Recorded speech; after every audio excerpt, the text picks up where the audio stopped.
Chicago took center stage last week as hundreds of leading education philanthropists, grant makers, and donors gathered in the Windy City for an event co-hosted by the Philanthropy Roundtable and Donors Forum on Entrepreneurship and Innovation in K-12 Education.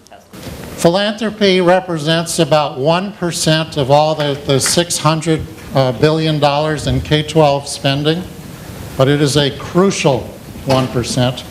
Attendees visited a number of schools implementing blended learning models in the Chicago area.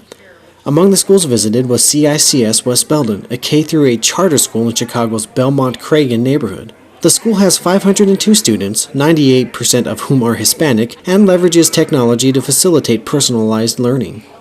I think it's awesome that they come and do the site visits. It really inspires us to know that there are people out there that are supporting us and that are willing to help us make this change for kids in our schools. Following visits to West Belden and Chavez Multicultural Academic Center, everyone converged upon Intrinsic Schools, which is housed in a state-of-the-art facility integral to its mission. Intrinsic opened in 2014, and administrators credit the building design as a significant factor in bucking the traditional pattern of education. Instead of classrooms, Intrinsic is made up of pods in which as many as 60 students are in the same room receiving instruction from 3 teachers. Students gather in different areas of the pod depending on their coursework and competency level.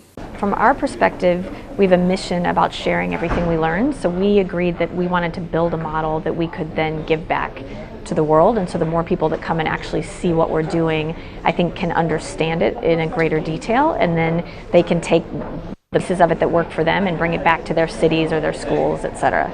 Over the course of the 2-day conference, in addition to the site visits, attendees heard from forward-thinking donors, investors, and venture philanthropy funds, as well as participated in high-level strategic conversations about effective K-12 giving.